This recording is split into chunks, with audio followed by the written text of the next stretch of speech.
Odia net achievers YouTube ଚ୍ୟାନେଲର ଅନ୍ୟ ଏକ ନୂଆ ଭିଡିଓକୁ ଆପଣମାନଙ୍କୁ ସ୍ୱାଗତ। ଆମେ ପୂର୍ବ ଭିଡିଓରେ ଆଲୋଚନା କରିଥିଲେ ଗୁଣ ସମ୍ପର୍କରେ, ଗୁଣର ଆଲୋଚନା କରିଥିଲେ। ଆସନ୍ତୁ ଆଜି ଆଲୋଚନା କରିବା ତାର ପ୍ରଶ୍ନ ଉତ୍ତର ସମ୍ପର୍କରେ। ତା ପୂର୍ବରୁ ଆପଣମାନଙ୍କୁ ଅନୁରୋଧ, ଭିଡିଓ ଭଲ ଲାଗୁଥିଲେ ଓଡ଼ିଆ ନେଟ୍ ଆଚିଭର୍ସ ୟୁଟ୍ୟୁବ ଚ୍ୟାନେଲକୁ ସବସ୍କ୍ରାଇବ କରନ୍ତୁ, ଭିଡିଓକୁ ଲାଇକ୍ କରନ୍ତୁ, ସାଙ୍ଗମାନଙ୍କୁ ସେୟାର କରିଦିଅନ୍ତୁ ଏବଂ ପିଡିଏଫ୍ ପାଇବାକୁ ଚାହୁଁଥିଲେ ଓଡ଼ିଆ ନେଟ୍ ଆଚିଭର୍ସ ଟେଲିଗ୍ରାମ ଚ୍ୟାନେଲରେ ଜଏନ୍ କରନ୍ତୁ। ଧନ୍ୟବାଦ। ଆସନ୍ତୁ ଆଲୋଚନା କରିବା ଆଜିର ପ୍ରଥମ ପ୍ରଶ୍ନ। ସାହିତ୍ୟରେ ସୌନ୍ଦର୍ଯ୍ୟ ବୃଦ୍ଧିକାରକ ରସଧର୍ମକୁ କଣ କୁହାଯାଏ? ସାହିତ୍ୟରେ ସୌନ୍ଦର୍ଯ୍ୟ ବୃଦ୍ଧିକାରକ ରସଧର୍ମକୁ କଣ କୁହାଯାଏ? କଣ କୁହାଯାଏ? ଗୁଣ କୁହାଯାଏ। ପରବର୍ତ୍ତୀ ପ୍ରଶ୍ନ ଆଗକୁ ଯିବା। ପପୁଷ୍ୟ ଲଳିତେ ସ୍ତ୍ରୀଣାଂ ହାର ଭରାୟତେ ଇବ। ଏହି ଉକ୍ତିଟି କେଉଁ ଗ୍ରନ୍ଥର? ଏହି ଉକ୍ତିଟି କେଉଁ ଗ୍ରନ୍ଥର? ଅଗ୍ନି ପୁରାଣର। ଏହି ଉକ୍ତିଟି କୋଉଠୁ ଆସିଛି? ଅଗ୍ନି ପୁରାଣରୁ। ଅଗ୍ନି ପୁରାଣ। ପରବର୍ତ୍ତୀ ପ୍ରଶ୍ନ, ଅଳଙ୍କାର ଓ ଗୁଣ ଏକ ଓ ଅଭିନ୍ନ ବୋଲି କିଏ କହିଛନ୍ତି? ଅଳଙ୍କାର ଓ ଗୁଣ ଏକ ଓ ଅଭିନ୍ନ ବୋଲି କିଏ କହିଛନ୍ତି? ଆଚାର୍ଯ୍ୟ ଦଣ୍ଡୀ। ଆଚାର୍ଯ୍ୟ ଦଣ୍ଡୀ ଅଳଙ୍କାର ଓ ଗୁଣକୁ ଏକ ଓ ଅଭିନ୍ନ ବୋଲି କହିଛନ୍ତି। ପରବର୍ତ୍ତୀ ପ୍ରଶ୍ନ ଆଗକୁ ଯିବା। ଆଚାର୍ଯ୍ୟ ବାମନ କେଉଁ ଦୁଇଟି ପଦ ଦ୍ୱାରା ଗୁଣ ଓ ଅଳଙ୍କାର ମଧ୍ୟରେ ପାର୍ଥକ୍ୟ ଦର୍ଶାଇଛନ୍ତି? ଆଚାର୍ଯ୍ୟ ବାମନ ନିତ୍ୟ ଓ ଅନିତ୍ୟ ପଦ ଦ୍ୱାରା ଗୁଣ ଓ ଅଳଙ୍କାର ମଧ୍ୟରେ ପାର୍ଥକ୍ୟ ଦର୍ଶାଇଛନ୍ତି। କ୍ଲିୟର? ପରବର୍ତ୍ତୀ ପ୍ରଶ୍ନ ଆଗକୁ। ଆଚାର୍ଯ୍ୟ ବାମନଙ୍କ ମତରେ ମାଧୁର୍ଯ୍ୟ, ପ୍ରସାଦାଦି ଗୁଣ ସଭା ବିଧାୟକ ଡେସ୍ ଧର୍ମ। ଆଚାର୍ଯ୍ୟ ବାମନଙ୍କ ମତରେ ମାଧୁର୍ଯ୍ୟ, ପ୍ରସାଦ ଆଦି ଗୁଣ କାବ୍ୟ ସଭା ବିଧାୟକ ନିତ୍ୟ ଧର୍ମ। ପରବର୍ତ୍ତୀ ପ୍ରଶ୍ନ ଆଗକୁ ଯିବା। ଉପମାଦି ଅଳଙ୍କାର କାବ୍ୟର ଉତ୍କର୍ଷ ବିଧାୟକ ଅନିତ୍ୟ ଧର୍ମ। ଡେସ୍ ଧର୍ମ? ଅନିତ୍ୟ ଧର୍ମ। ଉପମାଦି ଅଳଙ୍କାର କାବ୍ୟର ଉତ୍କର୍ଷ ବିଧାୟକ ଡେସ୍ ଧର୍ମ? ଅନିତ୍ୟ ଧର୍ମ। ପରବର୍ତ୍ତୀ ପ୍ରଶ୍ନ ଆଗକୁ ଯିବା। କାବ୍ୟ ଅଳଙ୍କାର ଯୁକ୍ତ ହୋଇ ଯଦି ଗୁଣଯୁକ୍ତ ନ ହୁଏ ତେବେ ତାହା ଶ୍ରୁତି ମଧୁର ବା ମର୍ମ ମଧୁର ହୋଇପାରେ ନାହିଁ। ଏ ମତଟି କାହାର? କାବ୍ୟ ଅଳଙ୍କାର ଯୁକ୍ତ ହୋଇ ଯଦି ଗୁଣଯୁକ୍ତ ନ ହୁଏ ତେବେ ତାହା ଶ୍ରୁତି ମଧୁର ବା ମର୍ମ ମଧୁର ହୋଇପାରେ ନାହିଁ। ଏ ମତଟି କାହାର? ଆଚାର୍ଯ୍ୟ ଭୋଜରାଜଙ୍କର। କାହାର? ଆଚାର୍ଯ୍ୟ ଭୋଜରାଜ। ପରବର୍ତ୍ତୀ ପ୍ରଶ୍ନ, କିଏ ଗୁଣକୁ ରସର ଅଚଳ ବା ସ୍ଥିର ଧର୍ମ ରୂପେ ଅଭିହିତ କରିଛନ୍ତି? କିଏ କରିଛନ୍ତି? ଆଚାର୍ଯ୍ୟ ମମ୍ମଟ। ପରବର୍ତ୍ତୀ ପ୍ରଶ୍ନ ଆଗକୁ ଯିବା। କିଏ ମତବ୍ୟକ୍ତ କରିଛନ୍ତି ଗୁଣ ହେଉଛି ଚିତ୍ତର ଏକ ଅବସ୍ଥା ବିଶେଷ? କିଏ ମତ ଦେଇଛନ୍ତି ଗୁଣ ହେଉଛି ଚିତ୍ତର ଏକ ଅବସ୍ଥା ବିଶେଷ? ଅଭିନବ ଗୁପ୍ତ। ଉତ୍ତର କଣ ହେବ? ଅଭିନବ ଗୁପ୍ତ। ପରବର୍ତ୍ତୀ ପ୍ରଶ୍ନ ଆଗକୁ ଯିବା। ନାଟ୍ୟାଚାର୍ଯ୍ୟ ଭରତ ମୁନି ନାଟ୍ୟଶାସ୍ତ୍ର ଗ୍ରନ୍ଥରେ ଶ୍ଳେଷ ସମେତ କେତୋଟି ଗୁଣକୁ ସ୍ୱୀକାର କରିଛନ୍ତି? ନାଟ୍ୟାଚାର୍ଯ୍ୟ ଭରତ ମୁନି ନାଟ୍ୟଶାସ୍ତ୍ର ଗ୍ରନ୍ଥରେ ଶ୍ଳେଷ ସମେତ 10ଟି ଗୁଣକୁ ସ୍ୱୀକାର କରିଛନ୍ତି। କେତୋଟି ଗୁଣ? 10ଟି ଗୁଣ। ପରବର୍ତ୍ତୀ ପ୍ରଶ୍ନ ଆଗକୁ ଯିବା। ନାଟ୍ୟାଚାର୍ଯ୍ୟ ଭରତ ମୁନିଙ୍କ 10ଟି ଗୁଣକୁ କେଉଁ ଆଚାର୍ଯ୍ୟ ଦ୍ୱୟ ଅସ୍ୱୀକାର କରିଛନ୍ତି? ତାହେଲେ ଭରତ ମୁନି ମତ ଦେଇଛନ୍ତି ଯେ 10ଟି ଗୁଣକୁ ସେ ସ୍ୱୀକାର କରିଛନ୍ତି। ଏଇ 10ଟି ଗୁଣକୁ କେଉଁ ଆଚାର୍ଯ୍ୟ 2 ଜଣ ଅସ୍ୱୀକାର କରିଛନ୍ତି? ମମ୍ମଟ ଓ ବିଶ୍ୱନାଥ କବିରାଜ। ପରବର୍ତ୍ତୀ ପ୍ରଶ୍ନ ଆଗକୁ ଯିବା। କେଉଁ ଆଚାର୍ଯ୍ୟ ଦ୍ୱୟ ଭରତଙ୍କର ଏଇ 10ଟି ଗୁଣକୁ ସ୍ୱୀକାର କରିଛନ୍ତି? କେଉଁ ଦୁଇ ଜଣ ଭରତ ମୁନିଙ୍କର 10ଟି ଗୁଣକୁ ସ୍ୱୀକାର କରିଛନ୍ତି? ଉତ୍ତର କଣ ହେବ? ଆଚାର୍ଯ୍ୟ ଦଣ୍ଡୀ ଓ ବାମନ। ମମ୍ମଟ ଓ ବିଶ୍ୱନାଥ କବିରାଜ ଭରତଙ୍କର 10ଟି ଗୁଣକୁ ଅସ୍ୱୀକାର କରିଥିବା ବେଳେ ଆଚାର୍ଯ୍ୟ ଦଣ୍ଡୀ ଓ ବାମନ ଭରତଙ୍କର 10ଟି ଗୁଣକୁ ସ୍ୱୀକାର କରିଛନ୍ତି। କ୍ଲିୟର? ଆଶା କରୁଛି ଆପଣ ମାନେ ବୁଝିପାରୁଥିବେ। ପରବର୍ତ୍ତୀ ପ୍ରଶ୍ନ ପୁଣି ଆଗକୁ ଯିବା। ଆଚାର୍ଯ୍ୟ ଭାମହଙ୍କ ମତରେ ଗୁଣ କେତେ ପ୍ରକାର ଓ କଣ କଣ? ଆଚାର୍ଯ୍ୟ ଭାମହଙ୍କ ମତରେ ଗୁଣ 3 ପ୍ରକାର। କଣ କଣ? ମାଧୁର୍ଯ୍ୟ, ଅଜ, ପ୍ରସାଦ। ପରବର୍ତ୍ତୀ ପ୍ରଶ୍ନ। ଅଗ୍ନି ପୁରାଣରେ କେତୋଟି ଗୁଣ ସମ୍ପର୍କରେ ଉଲ୍ଲେଖ ଅଛି? 10ଟି ଗୁଣ। ଅଗ୍ନି ପୁରାଣରେ କେତୋଟି ଗୁଣ ସମ୍ପର୍କରେ ଉଲ୍ଲେଖ ଅଛି? 10ଟି ଗୁଣ। ପରବର୍ତ୍ତୀ ପ୍ରଶ୍ନ ଆଗକୁ ଯିବା। ଗୁଣ ହିଁ କାବ୍ୟର ସଭା ସମ୍ପାଦନକାରୀ ଧର୍ମ ଅଳଙ୍କାର ନୁହେଁ। ଗୁଣ ହିଁ କାବ୍ୟର ସଭା ସମ୍ପାଦନକାରୀ ଧର୍ମ ଅଳଙ୍କାର ନୁହେଁ। କିଏ ମତ ବ୍ୟକ୍ତ କରିଛନ୍ତି? ଆଚାର୍ଯ୍ୟ ବାମନ ମତ ବ୍ୟକ୍ତ କରନ୍ତି ଯେ ଗୁଣ ହିଁ କାବ୍ୟର ସଭା ସମ୍ପାଦନକାରୀ ଧର୍ମ ଅଳଙ୍କାର ନୁହେଁ। ପରବର୍ତ୍ତୀ ପ୍ରଶ୍ନ। ଆଚାର୍ଯ୍ୟ ବାମନ ଗୁଣକୁ କେତେ ଭାଗରେ ବିଭକ୍ତ କରିଛନ୍ତି? ଆଚାର୍ଯ୍ୟ ବାମନ ଗୁଣକୁ ପ୍ରଥମେ 2 ଭାଗରେ ବିଭକ୍ତ କରିଛନ୍ତି। କଣ କଣ? ଶବ୍ଦ ଗୁଣ ଆଉ ଅର୍ଥ ଗୁଣ। ପୁଣି ଶବ୍ଦ ଗୁଣ 10 ଏବଂ ଅର୍ଥ ଗୁଣ 10। ଟୋଟାଲ 20ଟି ଗୁଣକୁ ସେ ସ୍ୱୀକାର କରିଛନ୍ତି। କେତୋଟି ଗୁଣ? 20ଟି ଗୁଣକୁ ସ୍ୱୀକାର କରିଛନ୍ତି। ହେଲେ 17 ନମ୍ବର ପ୍ରଶ୍ନଟା ପଢି ଦଉଛି।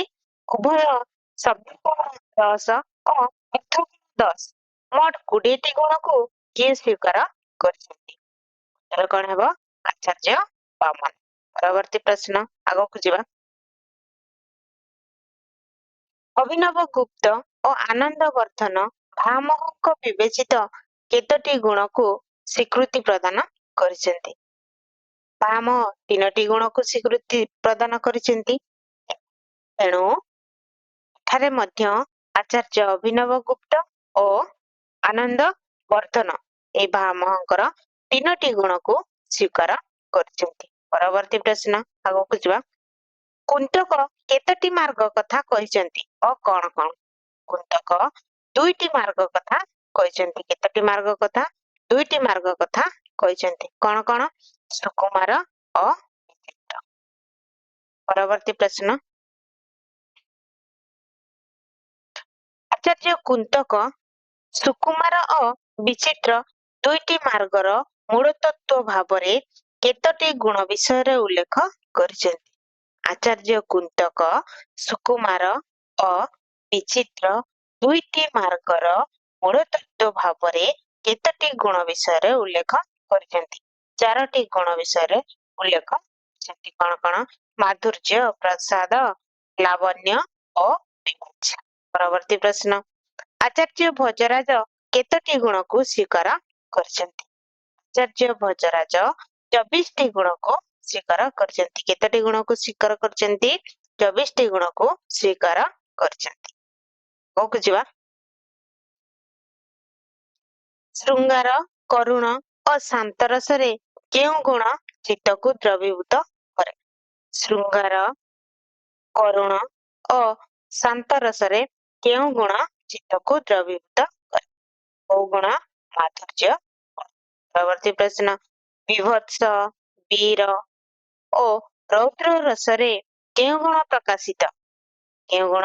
ବୀର, ବିଭତ୍ସ ଓ ରୌଦ୍ର ରସରେ ଅଜଗୁଣ ପ୍ରକାଶିତ। ପରବର୍ତ୍ତୀ ପ୍ରଶ୍ନ। କେଉଁ ଗୁଣ ସକଳ ରସର ଆଧାର? ପ୍ରସାଦ ଗୁଣ ସକଳ ରସର ଆଧାର। ପରବର୍ତ୍ତୀ ପ୍ରଶ୍ନ ଆଗକୁ ଯିବା। ଚିତ୍ତ ଦ୍ରବିଭାବ ମୟୋଲ୍ଲାଦ ମାଧୁର୍ଯ୍ୟ ମୁଚ୍ୟତେ ଏ ମତଟି କିଏ ବ୍ୟକ୍ତ କରିଛନ୍ତି? ବିଶ୍ୱନାଥ କବିରାଜ। କିଏ? ବିଶ୍ୱନାଥ କବିରାଜ। ପରବର୍ତ୍ତୀ ପ୍ରଶ୍ନ ଆଗକୁ ଯିବା। ସମାସ ବିହୀନ ବା ଅଳ୍ପ ସମାସ ଯୁକ୍ତ ମଧୁର ବର୍ଣ୍ଣନା କେଉଁ ଗୁଣକୁ ପ୍ରକାଶ କରେ? ତାମାନେ ବିଲକୁଲ ସମାସ ରହିବ ନାହିଁ କିମ୍ବା ଅଳ୍ପ ସମାସ ଯୁକ୍ତ ମଧୁର ବର୍ଣ୍ଣନାକୁ କେଉଁ ଗୁଣ ପ୍ରକାଶ କରିଥାଏ? କୋଉ ଗୁଣ? ମାଧୁର୍ଯ୍ୟ ଗୁଣ। ପରବର୍ତ୍ତୀ ପ୍ରଶ୍ନ, ଶବ୍ଦ ଓ ଅର୍ଥ ଭେଦରେ ମାଧୁର୍ଯ୍ୟ ଗୁଣ କେତେ ପ୍ରକାର? ଶବ୍ଦ ଓ ଅର୍ଥ ଭେଦରେ ମାଧୁର୍ଯ୍ୟ ଗୁଣ ଦୁଇ ପ୍ରକାର। କଣ କଣ? ଶବ୍ଦ ମାଧୁର୍ଯ୍ୟ ଓ ଅର୍ଥ ମାଧୁର୍ଯ୍ୟ। ପରବର୍ତ୍ତୀ ପ୍ରଶ୍ନ, ଅଯଚିତସ୍ୟ ବିସ୍ତାର ରୂପଂ ଦୀପ୍ତତ୍ୱ ମୁଚ୍ୟତେ। ଏହା କାହାର ମଧ୍ୟ? ବିଶ୍ୱନାଥ କବିରାଜଙ୍କ ମତ ସାହିତ୍ୟ ଦର୍ପଣ ଗ୍ରନ୍ଥରେ। ପରବର୍ତ୍ତୀ ପ୍ରଶ୍ନ, ଅଜଗୁଣ କାହାକୁ କୁହାଯାଏ? ଅଜଗୁଣ କାହାକୁ? ଚିତ୍ତକୁ ବା ମନକୁ ଉତ୍ତେଜିତ କରିପାରୁଥିବା ଗୁଣକୁ ଅଜଗୁଣ କୁହାଯାଏ। କ୍ଲିୟର? ଆଶା କରୁଛି ଆପଣ ମାନେ ବୁଝିପାରୁଥିବେ। ପରବର୍ତ୍ତୀ ପ୍ରଶ୍ନ, ଦୀର୍ଘ ସମାସ ଯୁକ୍ତ ଉତ୍କଟ ରଚନା କେଉଁ ଗୁଣର ପ୍ରକାଶକ? ଦୀର୍ଘ ସମାସ କୋଉ ଗୁଣରେ ଦେଖାଯାଏ? ଅଜ ଗୁଣ। ପରବର୍ତ୍ତୀ ପ୍ରଶ୍ନ, ଆଗକୁ ଯିବା। ଶୁଷ୍କ କାଠରେ ଅନଳ ପରି ଯେଉଁ ଗୁଣ ଶୀଘ୍ର ହୃଦୟରେ ପ୍ରବେଶ କରିଥାଏ, କେଉଁ ଗୁଣ ଶୀଘ୍ର ହୃଦୟରେ ପ୍ରବେଶ କରିଥାଏ? ଶୁଷ୍କ କାଠରେ ଅନଳ ପରି କେଉଁ ଗୁଣ ଶୀଘ୍ର ହୃଦୟରେ ପ୍ରବେଶ କରିଥାଏ? କୋଉ ଗୁଣ? ପ୍ରସାଦ ଗୁଣ। ଆଗକୁ ଯିବା। ପରବର୍ତ୍ତୀ ପ୍ରଶ୍ନ, ଶ୍ଳେଷର ଅର୍ଥ କଣ? ଗାଢ ବନ୍ଧତା ହେଉଛି ଶ୍ଳେଷର ଅର୍ଥ। ଶ୍ଳେଷ କେତେ ଭାଗରେ ବିଭକ୍ତ? ଶ୍ଳେଷ ଦୁଇ ଭାଗରେ ବିଭକ୍ତ। କଣ କଣ? ଶବ୍ଦ ଶ୍ଳେଷ ଓ ଅର୍ଥ ଶ୍ଳେଷ। ତାହେଲେ ଶବ୍ଦ ଶ୍ଳେଷ କାହାକୁ କୁହାଯାଏ? ଶବ୍ଦ ଶ୍ଳେଷ କାହାକୁ କୁହାଯାଏ? 34 ନମ୍ବର ପ୍ରଶ୍ନ, ଶବ୍ଦ ଶ୍ଳେଷ କାହାକୁ କୁହାଯାଏ? ଯେଉଁଠି ସନ୍ଧି ସମାସ ହେତୁ ଅନେକ ସଜାତୀୟ ପଦ ମାନେ ସମାନ ଜାତୀୟ ପଦ ଏକ ପଦ ପରି ମନେ ହୁଏ, କିନ୍ତୁ ପ୍ରକୃତରେ ସେଗୁଡ଼ିକର ଭିନ୍ନ ଭିନ୍ନ ଅର୍ଥରେ ପ୍ରଯୁକ୍ତ ହୋଇଥାଏ। ପ୍ରକୃତରେ ସେଗୁଡ଼ିକ ଭିନ୍ନ ଭିନ୍ନ ଅର୍ଥରେ ପ୍ରଯୁକ୍ତ ହୋଇଥାଏ। ସେଠାରେ ଶବ୍ଦ ଶ୍ଳେଷ ଦେଖାଯାଏ। ଆଉ ଥରେ ପଢି ଦଉଛି। ତା ମାନେ ଦେଖର ଏଇଠି ଦେଖରେ ନଳିନୀ, ଧର ଆମେ ନଳିନୀ ପୁଣି ନଳିନୀ, ଏଇ ନଳିନୀ ନଳିନୀ ଆମେ ଦେଖିବା। ତାହେଲେ ଇଏ ଗୋଟେ ଶବ୍ଦ, ଆଉ ଗୋଟେ ନଳିନୀ। ଏଇ ନଳିନୀ ଅଲଗା ଅର୍ଥ ପ୍ରକାଶ କରୁଛି, ଆଉ ଗୋଟେ ନଳିନୀ ଆଉ ଗୋଟେ ଅଲଗା ଅର୍ଥ ପ୍ରକାଶ କରୁଛି, କିନ୍ତୁ ସମାନ ଜାତୀୟ ପଦ। ବୁଝିପାରିଲେ? ନଳିନୀ ଦୀର୍ଘ ଇ। ଯେଉଁଠି ସନ୍ଧି ସମାସ ହେତୁ ଅନେକ ସଜାତୀୟ ପଦ ଏକ ପଦ ପରି ମନେ ହୁଏ, କିନ୍ତୁ ପ୍ରକୃତରେ ସେଗୁଡ଼ିକ ଭିନ୍ନ ଭିନ୍ନ ଅର୍ଥରେ ପ୍ରଯୁକ୍ତ ହୋଇଥାଏ। ସେଠାରେ ଶବ୍ଦ ଶ୍ଳେଷ ଦେଖାଯାଏ। କ୍ଲିୟର? ପରବର୍ତ୍ତୀ ପ୍ରଶ୍ନ, ଆଗକୁ ଯିବା। ଅର୍ଥ ଶ୍ଳେଷ କାହାକୁ କୁହାଯାଏ? ଯେଉଁଠି ଅର୍ଥ ଅସମ୍ଭବ ପରି ମନେ ହେଲେ ମଧ୍ୟ ଯୁକ୍ତି ଦ୍ୱାରା ସମ୍ଭାବ୍ୟ ମାନ ଅର୍ଥ ପ୍ରତିପାଦନ କରିଥାଏ, ସେଠାରେ ଅର୍ଥ ଶ୍ଳେଷ। ଯେଉଁଠି ଅର୍ଥ ଅସମ୍ଭବ ପରି ମନେ ହେଲେ ମଧ୍ୟ ଯୁକ୍ତି ଦ୍ୱାରା ସମ୍ଭାବ୍ୟ ମାନ ଅର୍ଥ ପ୍ରତିପାଦନ କରିଥାଏ, ସେଠାରେ ଅର୍ଥ ଶ୍ଳେଷ ଗୁଣ ଦେଖାଯାଏ। ପରବର୍ତ୍ତୀ ପ୍ରଶ୍ନ, ସମତା କାହାକୁ କୁହାଯାଏ? ସମତା କାହାକୁ କୁହାଯାଏ? ଶବ୍ଦ ବିନ୍ୟାସ ଭଙ୍ଗୀର ଏକ ରୂପତାକୁ ସମତା କୁହାଯାଏ। ଶବ୍ଦ ବିନ୍ୟାସ ଭଙ୍ଗୀର ଏକ ରୂପତାକୁ ସମତା କୁହାଯାଏ। ପରବର୍ତ୍ତୀ ପ୍ରଶ୍ନ, ଆଗକୁ ଯିବା। ସମତା କେତେ ଭାଗରେ ବିଭକ୍ତ? ସମତା ତିନି ଭାଗରେ ବିଭକ୍ତ। କଣ କଣ? ମୃଦୁବନ୍ଧ, ସ୍ଫୁଟବନ୍ଧ ଓ ମଧ୍ୟ। ପ୍ରାଣ ବର୍ଣ୍ଣର, ପରବର୍ତ୍ତୀ ପ୍ରଶ୍ନ, ପ୍ରାଣ ବର୍ଣ୍ଣର ପ୍ରୟୋଗ କେଉଁଠାରେ ଦେଖାଯାଏ? ମୃଦୁବନ୍ଧରେ ପ୍ରାଣ ବର୍ଣ୍ଣର ପ୍ରୟୋଗ ଦେଖାଯାଏ। ପରବର୍ତ୍ତୀ ପ୍ରଶ୍ନ, କଷ୍ଟ ଉଚ୍ଚାରିତ ଶବ୍ଦର ପ୍ରୟୋଗ କେଉଁଠାରେ ଦେଖାଯାଏ? ସ୍ଫୁଟ ବନ୍ଧରେ କଷ୍ଟ ଉଚ୍ଚାରିତ ଶବ୍ଦର ପ୍ରୟୋଗ ଦେଖାଯାଏ। ପରବର୍ତ୍ତୀ ପ୍ରଶ୍ନ ଆଗକୁ ଯିବା। ମୃଦୁବନ୍ଧ ଓ ସ୍ଫୁଟ ବନ୍ଧର ପ୍ରୟୋଗ କେଉଁଠାରେ ଦେଖାଯାଏ? ମଧ୍ୟମ ବନ୍ଧରେ। ଯେଉଁ ମୃଦୁବନ୍ଧ ଓ ସ୍ଫୁଟ ବନ୍ଧ ଦୁଇଟି ବନ୍ଧର ପ୍ରୟୋଗ କେଉଁଠାରେ ଦେଖାଯାଏ? ମଧ୍ୟମ ବନ୍ଧ। ପରବର୍ତ୍ତୀ ପ୍ରଶ୍ନ ସମାଧି କାହାକୁ କୁହାଯାଏ? ସମାଧି କାହାକୁ କୁହାଯାଏ? ଗୋଟିଏ ବସ୍ତୁର ଧର୍ମ ଅନ୍ୟ ବସ୍ତୁ ଉପରେ ଆରୋପ କରାଗଲେ ତାହାକୁ ସମାଧି କୁହାଯାଏ। ଗୋଟିଏ ବସ୍ତୁର ଧର୍ମ ଅନ୍ୟ ଗୋଟିଏ ବସ୍ତୁ ଉପରେ ଆରୋପ କରାଗଲେ ତାହାକୁ କଣ କୁହାଯାଏ? ସମାଧି କୁହାଯାଏ। ପରବର୍ତ୍ତୀ ପ୍ରଶ୍ନ ଆଗକୁ ଯିବା। ଯେଉଁଠି ଅର୍ଥ ସ୍ପଷ୍ଟ ଭାବରେ ପ୍ରତୀତ ହୁଏ ଅଭିଧାନର ଆବଶ୍ୟକ ହୁଏ ନାହିଁ ସେଠାରେ କେଉଁ ଗୁଣ ଦେଖାଯାଏ? ଯେଉଁଠି ଅର୍ଥ ସ୍ପଷ୍ଟ ଭାବରେ ପ୍ରତୀତ ହୁଏ ଅଭିଧାନର ଆବଶ୍ୟକ ହୁଏ ନାହିଁ ବା ଡିକ୍ସନାରୀର ଆବଶ୍ୟକ ପଡେ ନାହିଁ ସେଠାରେ କେଉଁ ଗୁଣ ଦେଖାଯାଏ? କେଉଁ ଗୁଣ ଦେଖାଯାଏ? ଅର୍ଥ। ପରବର୍ତ୍ତୀ ପ୍ରଶ୍ନ ଔଦାର୍ଯ୍ୟ ବା ଉଦାରତା ଗୁଣ କେଉଁଠାରେ ଦେଖାଯାଏ? ଔଦାର୍ଯ୍ୟ ବା ଉଦାରତା ଗୁଣ କେଉଁଠାରେ ଦେଖାଯାଏ?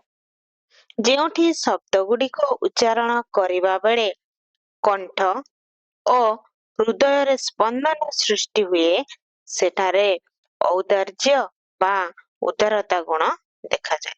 ଯେଉଁଠି ଶବ୍ଦ ଗୁଡ଼ିକୁ ଉଚ୍ଚାରଣ କରିବା ବେଳେ କଣ୍ଠ ଓ ହୃଦୟରେ ସ୍ପନ୍ଦନ ସୃଷ୍ଟି ହୁଏ ସେଠାରେ ଔଦାର୍ଯ୍ୟ ବା ଉଦାରତା ଗୁଣ ଯାଏ। କ୍ଲିୟର।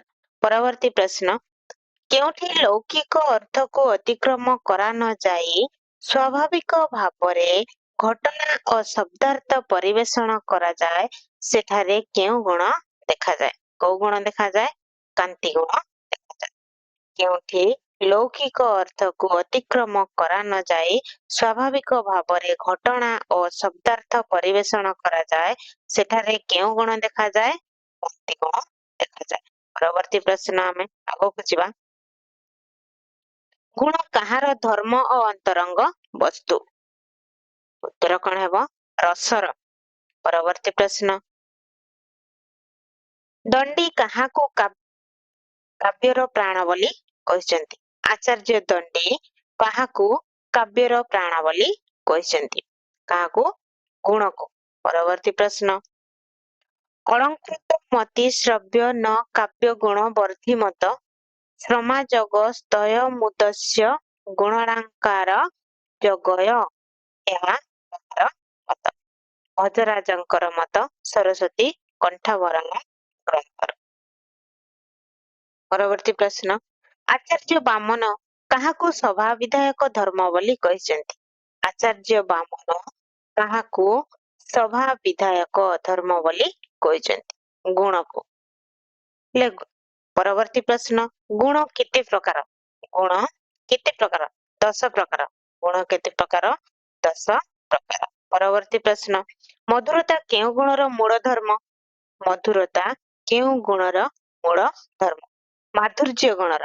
ମଧୁରତା ମାଧୁର୍ଯ୍ୟ ଗୁଣର ମୂଳ ଧର୍ମ। ପରବର୍ତ୍ତୀ ପ୍ରଶ୍ନ ଶୃଙ୍ଗାର ପ୍ରଭୃତି ଅନ୍ତର୍ଭେଦୀ ରସାନୁଭୂତି କାଳରେ ପାଠକର ହୃଦୟରେ ଯେଉଁ ବିଶେଷ ଅବସ୍ଥାର ଉନ୍ମେଷ ଘଟିଥାଏ ତାହାକୁ କେଉଁ ଗୁଣ କୁହାଯାଏ? ଶୃଙ୍ଗାର ପ୍ରଭୃତି ଅନ୍ତର୍ଭେଦୀ ରସାନୁଭୂତି କାଳରେ ପାଠକର ହୃଦୟରେ ଯେଉଁ ବିଶେଷ ଅବସ୍ଥାର ଉନ୍ମେଷ ଘଟିଥାଏ ତାହାକୁ କେଉଁ ଗୁଣ କୁହାଯାଏ? ମାଧୁର୍ଯ୍ୟ ଗୁଣ। ପରବର୍ତ୍ତୀ ପ୍ରଶ୍ନ କେଉଁ ଗୁଣରେ ଅନୁନାସିକ ବ୍ୟଞ୍ଜନ ବର୍ଣ୍ଣର ସମନ୍ୱୟ ଘଟିଥାଏ? କେଉଁ ଗୁଣରେ ଅନୁନାସିକ ବ୍ୟଞ୍ଜନ ବର୍ଣ୍ଣର ସମନ୍ୱୟ ଘଟିଥାଏ? କୋଉ ଗୁଣରେ? ମାଧୁର୍ଯ୍ୟ ଗୁଣରେ। ପରବର୍ତ୍ତୀ ପ୍ରଶ୍ନ କେଉଁ ଗୁଣ ପାଠକର ହୃଦୟରେ ଉତ୍ସାହ ଦେଇଥାଏ? କେଉଁ ଗୁଣ ପାଠକର ହୃଦୟରେ ଉତ୍ସାହ ଦେଇଥାଏ? ଅଜଗୁଣ। ଅଜଗୁଣ ପାଠକର ହୃଦୟରେ ଉତ୍ସାହ ଦେଇଥାଏ। ପରବର୍ତ୍ତୀ ପ୍ରଶ୍ନ ଏବଂ ଆଜିର ଶେଷ ପ୍ରଶ୍ନ ମଧ୍ୟ ରସର ସ୍ଥିର ଓ ଉତ୍କର୍ଷ ବିଧାୟକ ଧର୍ମଟି କଣ? ରସର ସ୍ଥିର ଓ उत्कर्ष विधायक धर्मटी कौन गुण ये थिला आजिर गुणर प्रश्न उत्तर परवर्ती क्लास आसीबा हमर प्रकल्प आजिर क्लास को एठी रखुची पुणी देखा हबो अन्य एक वीडियो रे आज पई रहउची धन्यवाद वीडियो भलो लागुतिले वीडियो को लाइक करिवे शेयर करिवे एवं चैनल को सब्सक्राइब करिवे धन्यवाद।